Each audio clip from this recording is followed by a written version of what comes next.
Meus irmãos, paz e alegria em nossos corações, a saudação de Leopoldo Machado, quando proclamava o Espiritismo para os vivos.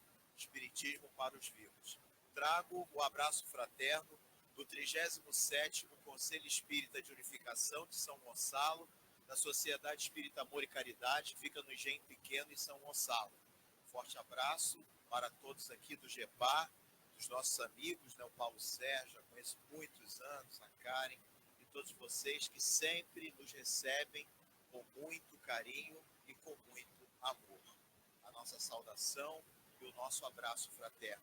Que Jesus possa tocar os nossos corações na noite de hoje e que nós possamos sair daqui refletindo sobre essas lições do Evangelho de Jesus, segundo os seus evangelistas e segundo os espíritos superiores que as interpretaram. Hoje nós vamos estudar esta obra magnífica, lançamento do nosso querido José Raul Teixeira, pela psicografia de Camilo, do Espírito Camilo, O Tempo de Deus. Foi o lançamento do ano passado, 2019, tá? Então é uma obra maravilhosa e cada capítulo dessa obra é uma verdadeira palestra que nos toca profundamente a nossa alma, o nosso coração.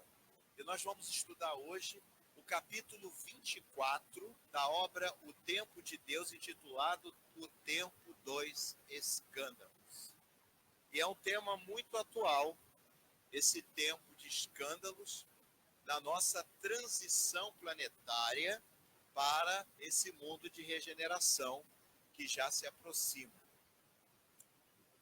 Todos nós, notadamente nessa última década, temos ouvido falar em escândalos. Escândalos ligados à corrupção. Escândalos ligados aos valores morais. Escândalos ligados à má utilização da coisa pública. Mas muitas vezes nós não sabemos o que significa esse escândalo. E no dicionário, nós vamos interpretar a palavra escândalo como tudo aquilo que fere e ofende sentimentos, aquilo que fere e ofende costumes religiosos, costumes sociais, costumes morais. Tudo aquilo que fere um padrão, um hábito estabelecido é considerado escândalo. Mas o escândalo que Jesus nos traz é um escândalo mais profundo, que nós realizamos diariamente e somente Deus sabe os nossos escândalos. Então nós vamos voltar lá no evangelista Mateus, no capítulo 18, item 7, quando ele diz assim, interpretando a palavra de Jesus: ai do mundo por causa dos escândalos, porque é necessário que se hajam escândalos, mas ai do homem por quem o escândalo vem. E é interessante observar que Jesus diz assim, ai do homem por quem o escândalo vem. E muitas pessoas interpretam esse ai de Jesus como uma ameaça, como aquela mãe que chega para o seu filho e diz assim, ai de você se você não fizer a sua lição de casa. Ai de você se você não comer tudo que eu coloquei no seu prato. Não era assim? Né? Minha mãe às vezes botava até um chinelo do lado do prato de comida. Né? Era a educação da época. Isso mudou. Eu vim daquela geração dos anos 80, geração maravilhosa. Né? Minha mãe dizia assim, Correia não é santa, mas opera milagres. Era assim.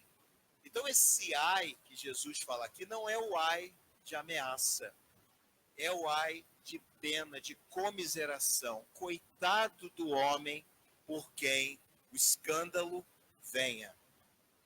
E a nossa sociedade atualmente, ela vem de um maremoto, eu poderia até afirmar isso, um tsunami de escândalos. Um tsunami de escândalos. E o Espírito Camilo, nesse capítulo 24, ele diz o seguinte, que nós estamos enfrentando 3 problemas principais na nossa sociedade atual. E o primeiro problema que ele nos traz deixa eu voltar aqui que ele deu um salto temporal aqui, ele diz o seguinte, o primeiro problema que nós estamos enfrentando, o poder do dinheiro, dito pelo Espírito Camilo. Nós, para a sociedade, uma sociedade capitalista, valemos aquilo que nós temos nos bolsos, os nossos bens materiais. Muitas pessoas valorizam as outras pelos seus bens. Então eu vou tratar bem fulano, porque ele tem um carrão do ano, ele mora numa casa muito boa, ele tem recursos. E, infelizmente, nós estamos vendo isso adentrar no movimento espírita. Eu faço parte do Conselho Espírita de São Gonçalo e sou coordenador da área de orientação doutrinária. E eu tenho observado eventos espíritas em que as pessoas fazem questão de colocar nos cartazes os títulos acadêmicos. Então, companheiro é médico, companheiro é mestre, é doutor, aí no finalzinho ele bota e frequenta o centro espírita tal. Então a gente já começa a observar como se tirasse os títulos acadêmicos, não atraísse público. Então não pode ser o João, se tiver algum João aqui me perdoe, mas não pode ser o João do GEPAR, tem que ser o médico, o juiz, o engenheiro, com PhD nisso, naquilo, aquilo outro, João, do GEPAR. Aí o GEPAR fica pequenininho lá. Então nós estamos observando essa avalanche, essa influenciação do próprio movimento espírita. Jesus não tinha títulos, seus apóstolos não tinham títulos. E nós estamos vendo essa avalanche de titulações sendo colocadas no movimento espírita. Você quer saber quem é fulano? Vai no currículo Lattes dele. Para que colocar isso no cartaz? Isso é uma observação. Eu critico isso duramente no movimento espírita de São Gonçalo, onde eu faço a minha atuação. Então nós temos aí o poder do dinheiro. Nós estamos vendo uma busca desenfreada pelo dinheiro, pelos recursos materiais. As pessoas colocam a sua felicidade e sucesso apenas na questão financeira. Então eu atinjo o auge da minha carreira, eu serei feliz se eu tiver um carro da marca tal, se eu tiver uma casa na praia e se eu puder viajar para o exterior. E tem que ser magro também, para caber nas roupas, né? Tem que ser magrinho. Então a gente vai criando um padrão que a sociedade vai impondo, e esse padrão que a sociedade impõe, nós compramos mentalmente esse padrão, vai causando danos à sociedade e àqueles que são a maioria que não se enquadram nessa realidade. Mas fulano, você nunca foi à Europa? Não. Meu Deus, você nunca foi. Como se... E a Europa é como se fosse ir a Cabo Frio.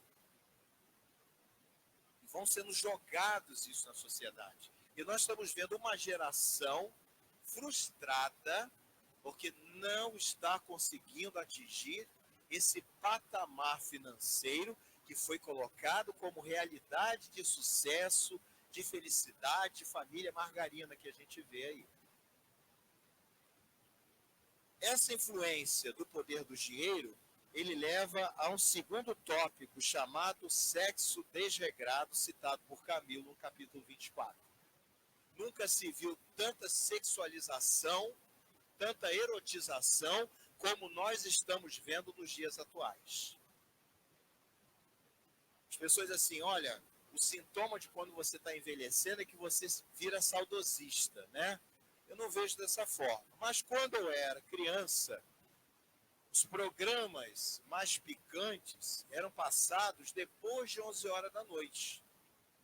Não se passava determinados programas na TV aberta em horário que as crianças estavam em casa, as crianças tinham chegado da escola, e nós estamos vendo hoje em qualquer horário cenas de sexo, de nudez, aí, mostrando que isso é uma coisa comum. antecipando uma fase da criança, e aí os casos de pedofilia estourando, com a erotização dessas crianças, desses jovens. E é muito sério isso. E a gente observa isso, às vezes, na própria casa espírita. Porque Emmanuel nos diz que mais de 90% dos encarnados têm problema na área da sexualidade. E aí nós observamos, um curso de passes que o nosso conselho preparou, as pessoas narrando, né, que irmãos iam dar passe com camiseta machão. A pessoa com uma dificuldade na área sexual está lá, é uma pessoa musculosa, camiseta machão, dando passe. Não havia concentração que pudesse ser feita. Ou uma mulher também, uma roupa bem curta, aplicando passe dentro da casa espírita. E a casa espírita é o que, meus irmãos? Hospital, uma das facetas. Hospital.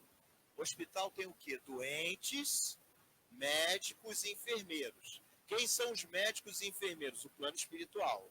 Os doentes, a diretoria da casa, os assistidos, os frequentadores, todos os encarnados são doentes. Então nós podemos cair, porque nós somos espíritos imperfeitos. E nós não estamos sabendo lidar com essa situação. Estamos vendo isso tudo como uma normalidade, porque nós estamos no século XXI. Não é uma normalidade. Um desafio está conectado ao outro desafio, que eu chamo de desafio. Não são problemas, são desafios. Problemas são de difícil resolução. Desafios nascem para serem superados. Eles se interconectam com o terceiro, o abuso de drogas lícitas e ilícitas. Nunca se consumiu tanto psicotrópico, nunca se consumiu tanta tarja preta no Brasil como está sendo consumido nos dias atuais. O Brasil só perde para os Estados Unidos. As pessoas tomam remédio para dormir, as pessoas tomam remédio para ansiedade, porque se eu não consigo alcançar o poder financeiro, se eu tenho problemas na área da sexualidade, eu corro para as drogas também, lícitas ou ilícitas. Então, as pessoas, elas vivem o quê? Se dopando para suportar as dificuldades do dia a dia, que se interconectam com o problema mais sério que eu passei a acrescentar. Não é Camilo que diz, agora é o Éder que está falando, que é a polarização social. A polarização social, ela mede os extremos, e nós vivenciamos uma desigualdade social tão grande, nunca se viu tanta desigualdade entre ricos e pobres como nós estamos vivenciando nos dias atuais. Existe uma comunidade em São Paulo, se não me falha a memória, deve ser Paraisópolis, que os muros de um condomínio de luxo fazem a fronteira física com essa comunidade. Eu não trouxe a foto, mas quem puder ver, só dá uma gulgada que vocês acham. É uma coisa absurda. Nós não vamos longe, na nossa cidade aqui em Niterói, nós vemos isso. Condomínios de luxo na região oceânica, do lado de casebres colados. Tudo bem. Você tem uma renda de meio salário mínimo, de um lado atravessou o muro 50 salários mínimos. Ou mais. Então, essa polarização social, agravada pela polarização política, está causando danos para a sociedade, principalmente aqueles que não conhecem a verdade que Jesus nos trouxe. Pesquisa do IBGE mostrou que mais ou menos 87% da população brasileira se diz cristã. Isso dá mais ou menos 180 milhões de habitantes. Ora, se 87% da população brasileira se diz cristão, não é possível que a região metropolitana do Rio seja os 13% que não tem cristãos. Não é possível que Niterói, São Gonçalo, Maricá, Itaboraí seja exatamente os 13% que não são cristãos. Não é possível isso. O que nós vemos são cristãos sem Cristo no dia a dia. Pessoas que vão na igreja, pessoas que vão no templo evangélico, pessoas que vão no centro espírita, tendo atitudes absurdas no dia a dia, quer seja no ambiente de trabalho, quer seja no trânsito, quer seja na própria casa espírita, no movimento espírita e, acima de tudo, na sua própria residência, no convívio familiar. Então, a mensagem do Cristo, ela não está atingindo os nossos corações. A semente está sendo lançada e o sol das nossas dificuldades, do poder do dinheiro, do sexo desregrado, do abuso de drogas lícitas e ilícitas, está queimando aquela semente que poderia estar germinando e dando frutos na sociedade em que nós vivemos. Absurdos que nós temos verificado, principalmente nas redes sociais. Porque as pessoas acham que a rede social, eu sou um anônimo, mas está lá o meu nome, no meu perfil. Então eu coloco ali todo o meu ódio, todo o meu rancor, todo o meu sarcasmo, torcendo para que dê tudo errado, esquecendo da obra Brasil, coração do mundo, pátria do Evangelho, esquecendo que existe um plano maior para o nosso país. Nem de direita, nem de esquerda, nem para frente, nem para trás. O espírita tem que se conectar com o alto. E o nosso Emmanuel, na obra Caminho, Verdade e Vida, ele diz: quem está na Judéia, suba aos montes, citando uma passagem bíblica.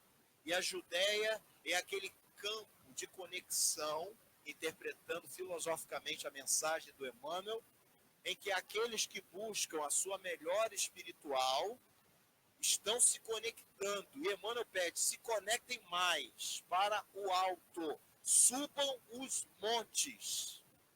E nós estamos subindo os montes, meus irmãos. Ou nós estamos nos nivelando com aqueles que não conhecem Jesus, com aqueles que pregam o ódio, o rancor, a raiva.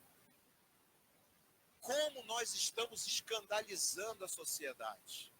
E o nosso Camilo diz, escandalize de forma positiva a sociedade. Escandalize de forma positiva a sociedade. Porque esses desafios aqui, eles levam a coisas piores. Indiferença social. Já que essa abertura entre ricos e pobres aumenta, e nós é só andarmos no centro de Niterói, a população de rua de Niterói aumentou 116%, dados da própria Secretaria de Assistência Social.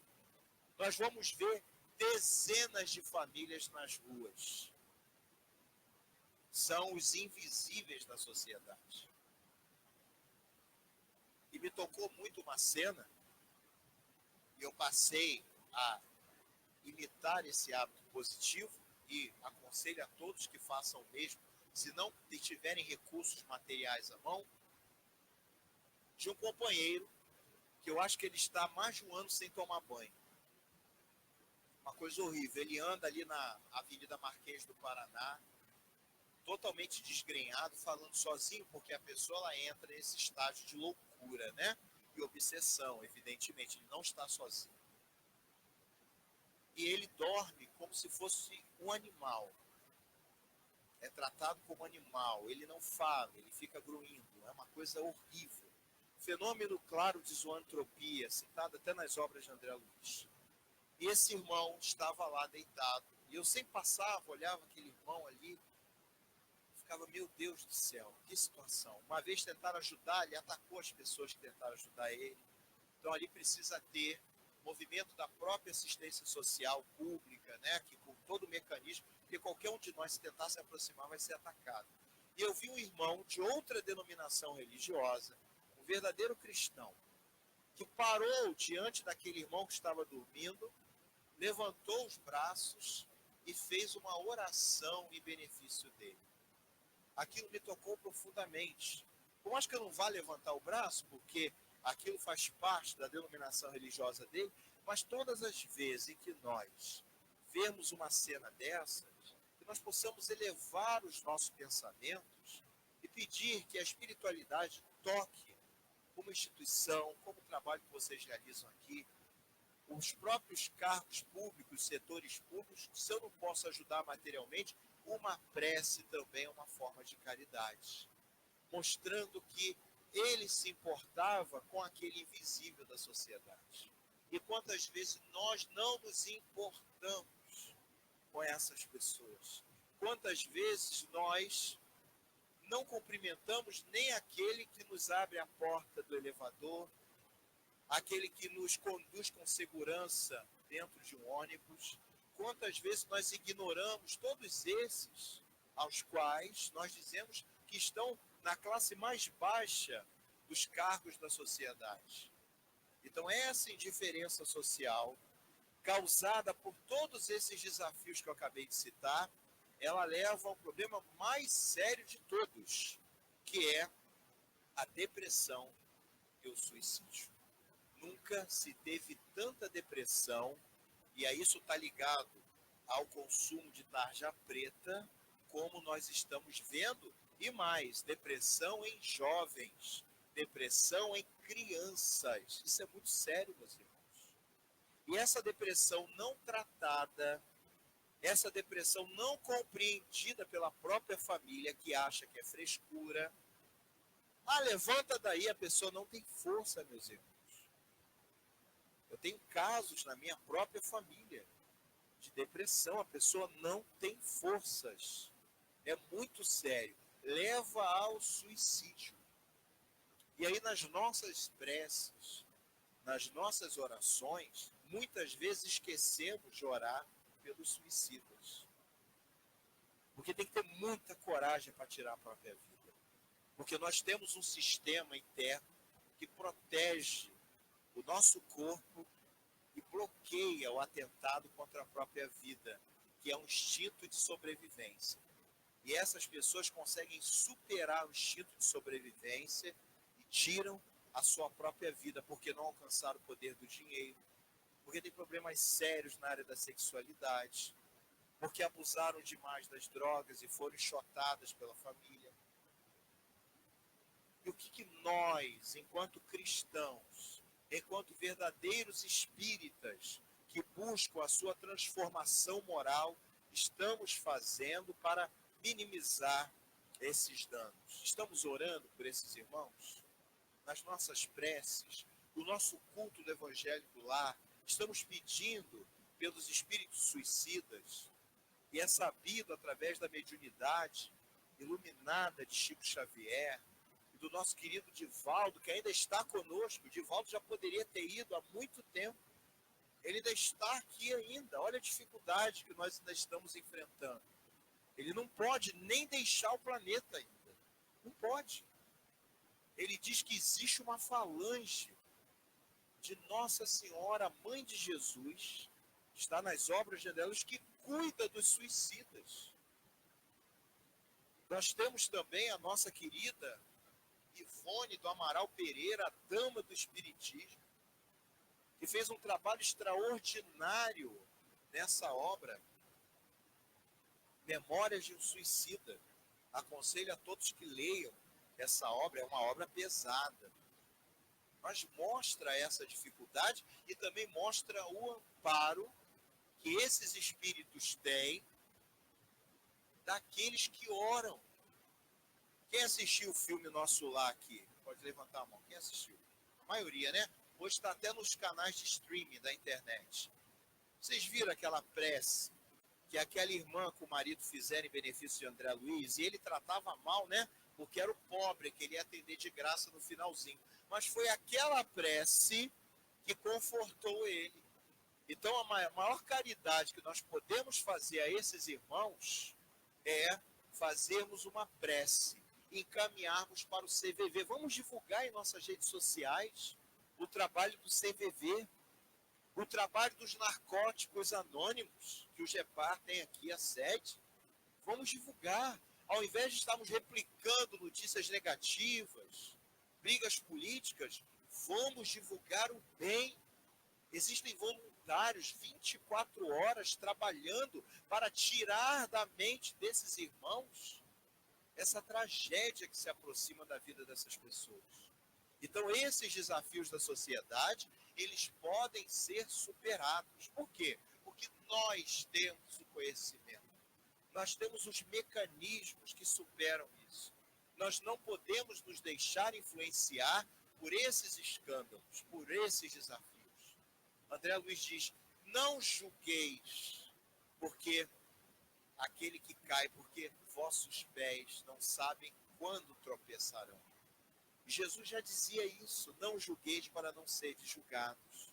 Quem daqui de nós, encarnados, desencarnados, poderia dizer que nunca foi um prostituto, que nunca foi um alcoólatra, que nunca foi um traficante, que nunca foi um marginal, um bandido, um corrupto? Nenhum de nós tem essa condição.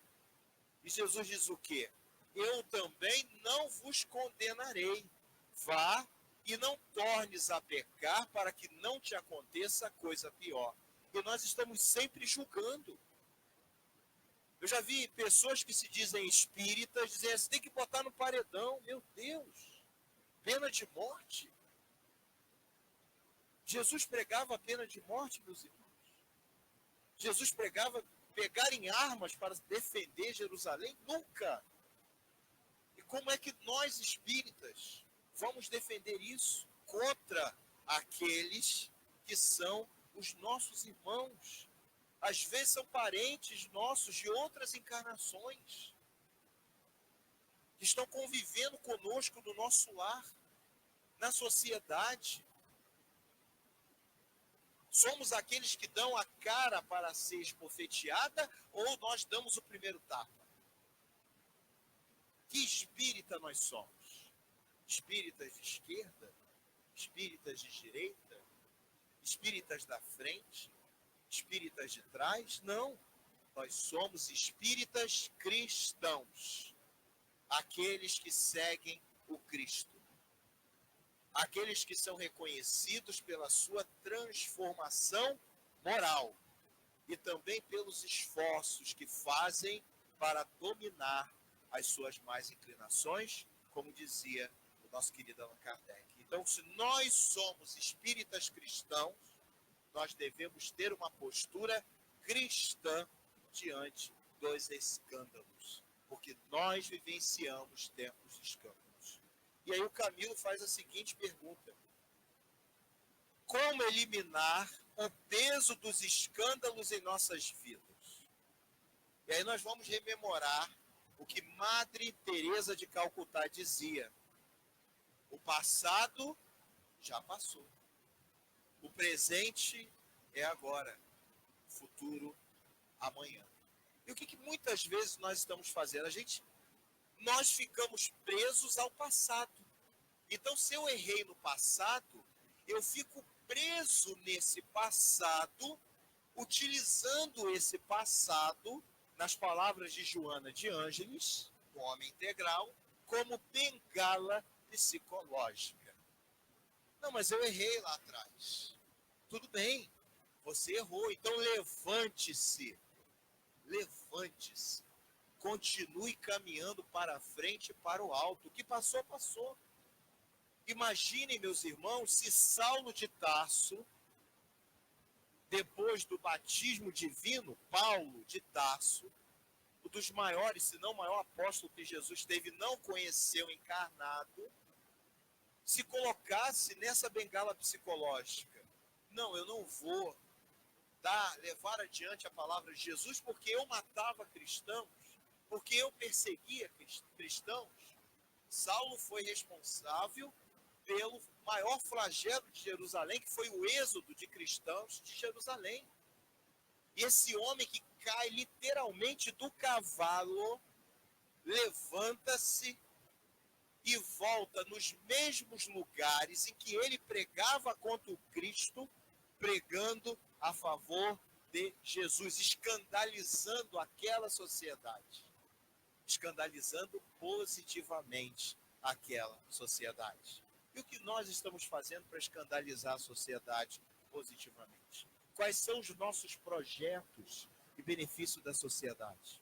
O que nós, enquanto movimento espírita, temos feito para lidar com esses tempos de escândalo?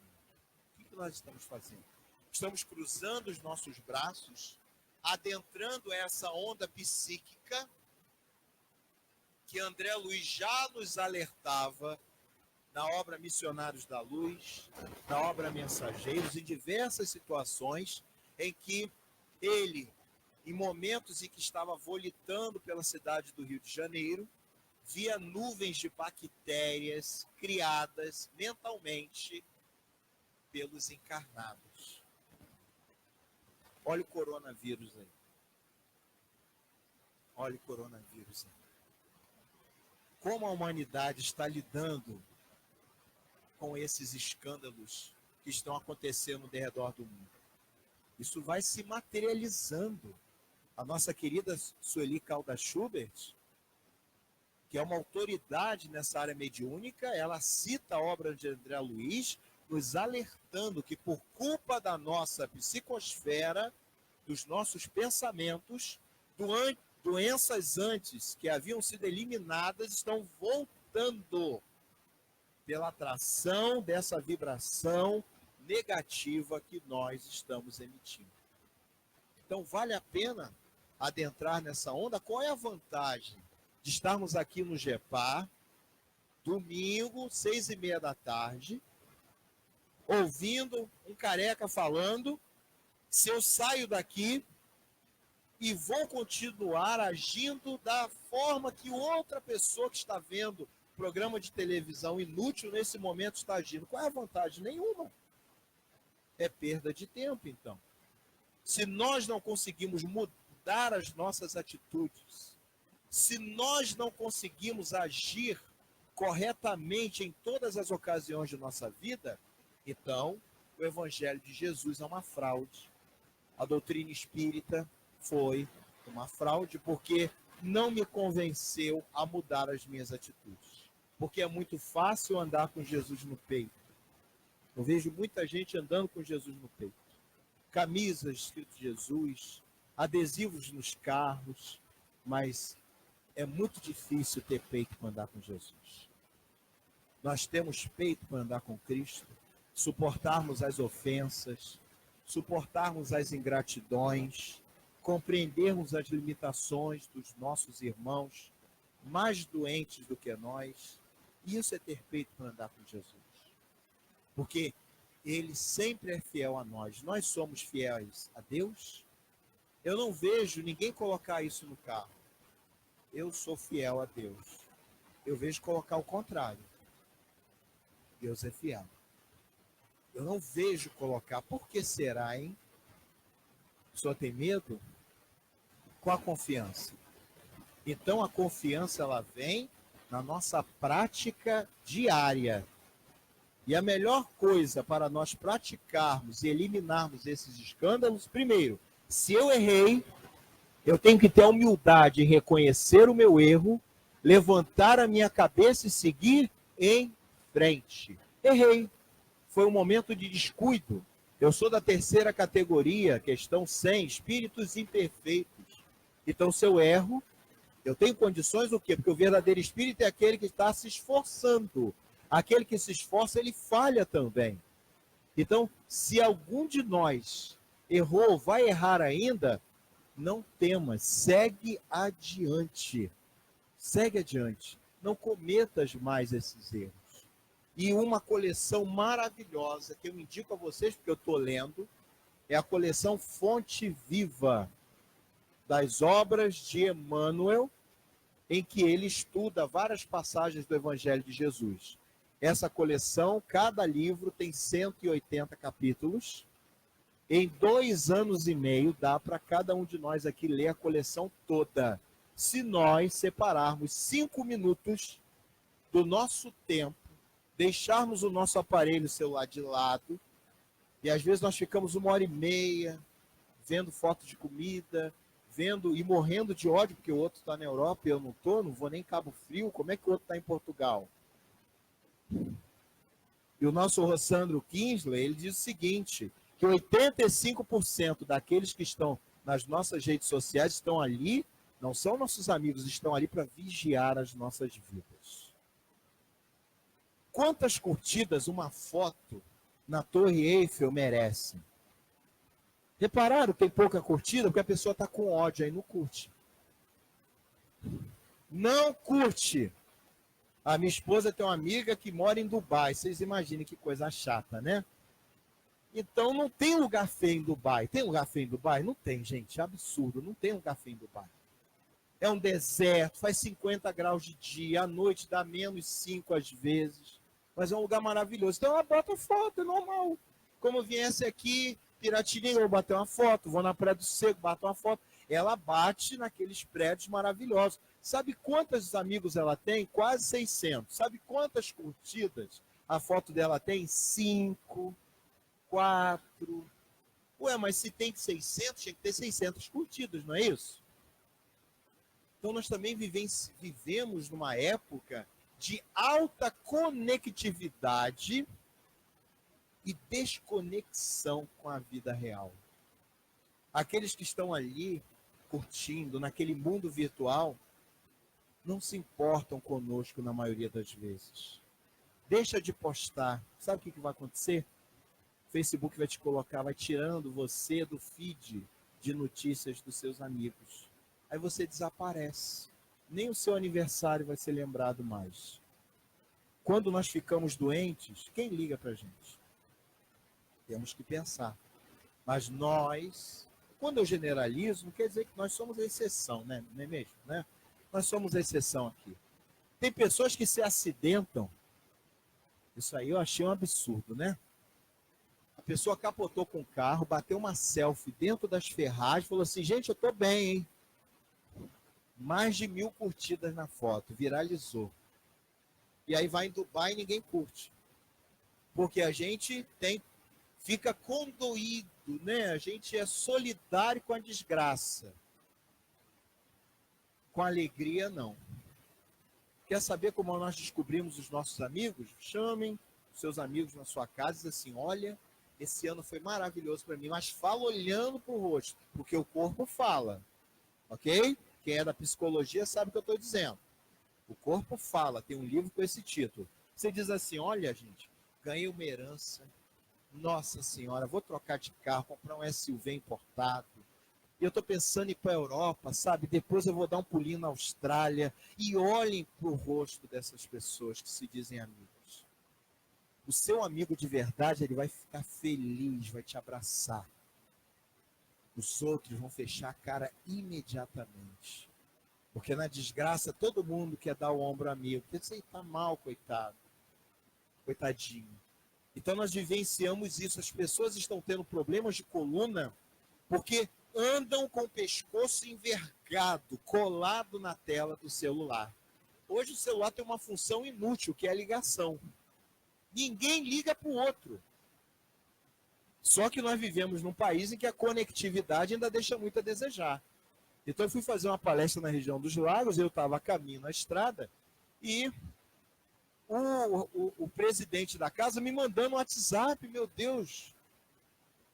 Na Via Lagos tem pedaços que não tem sinal de celular. Olha, você entra em tal rua porque está tendo um bloco e tal, e não vai poder chegar. E eu não sabia de nada, e parei naquela rua, com aquele bloco imenso. Depois ele falou, meu irmão, mas eu te avisei. Eu falei, meu amigo, por que você não telefonou para mim? Não tinha sinal de internet, você podia ter mandado, ligado para mim, mandado um SMS. Tinha um pontinho só de sinal de celular, mas o 4G não pegava, então as pessoas não ligam mais para as outras. Quem tem ainda telefone fixo? Muito pouco, né? Você ainda tem, né? Tem, né? Não fica com vergonha, não levanta a mão, ainda tem um fixo. Mas não usa. A gente quer ficar lá coladinho no celular. Então nunca se viu tanta conectividade e desconexão da vida real. famílias inteiras que não conversam mais. A criança nasce, manda lá ela ficar agarrada no tablet, vendo aquela galinha pulando para um lado para o outro, ou aquela porquinha que xinga palavrão. Eu não sabia, mas a porca xinga. Olha que absurdo isso. E a gente deixa, porque é mais fácil. E Allan Kardec, no livro Obras Póstumas, ele diz assim: é pela educação, mais do que instrução, que a sociedade se transformará. O que a gente está fazendo com os nossos filhos, netos, agregados, etc.? A gente quer se livrar do problema, então bota a tecnologia para tomar conta. Criança não corre, aí vai lá o Éder saudosista, subia em árvore, jogava bolinha de gude, brincava no quintal, corria. Hoje as crianças estão ficando obesas, diabéticas, depressivas, que fica agarrado com aquele negócio. Nem desenho que presta passa ali. Né? Então, o que nós estamos fazendo para modificarmos essa sociedade? As pessoas assim, qual é o mundo que vai ter para os nossos filhos? A gente tem que inverter a pergunta: que filhos eu estou deixando para esse mundo de regeneração? Dr. Bezerra de Menezes, no 3º Congresso Espírita Brasileiro, em 18 de abril de 2010, quando foi comemorado o centenário de Chico Xavier, né? Ele veio através do Divaldo, está na internet, só dá uma bugada, olha aí o verbo, bugar, aí, né? Mas é a nossa realidade, não podemos fugir da tecnologia também, mas não sermos escravos da tecnologia. Ele diz assim que as trevas estavam dando lugar à luz, e que o mundo de regeneração, estávamos entrando na transição para o mundo de regeneração. Já se passaram 10 anos, em abril fazem 10 anos essa previsão, trazida pelo benfeitor Dr. Bezerra de Menezes. E o que nós estamos fazendo para a regeneração? Alguns anos atrás, eu vim aqui, não tinha o túnel, aqui era terra ainda, não tinha essa parte, era tudo lá embaixo, né? Todo mundo que é daqui sabe o que eu estou dizendo. E aí, de repente, você descobre que vai ter um túnel que da sua casa, no centro de Niterói até aqui, vai ser 15 minutos de carro. Olha que benção. Quem é que vai querer se mudar? Vai ter asfalto na porta. Daqui uns anos, esteira rolante para os mais velhos ficarem em pé assim e andando na calçada. Quem quer se mudar daqui do Cafubá? Ninguém. Então, está acontecendo a mesma coisa com o planeta Terra. Nós estamos entrando na fase para um mundo de regeneração, em que o bem superará o mal. E a gente está se esforçando, botando placa de venda na nossa casa. Nós estamos nos esforçando para permanecer no mundo de provas e expiações. Então nós temos que mudar esse pensamento.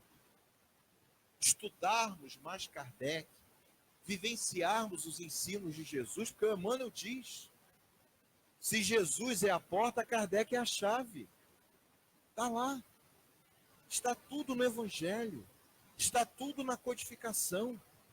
Então nós devemos ser o sal da terra.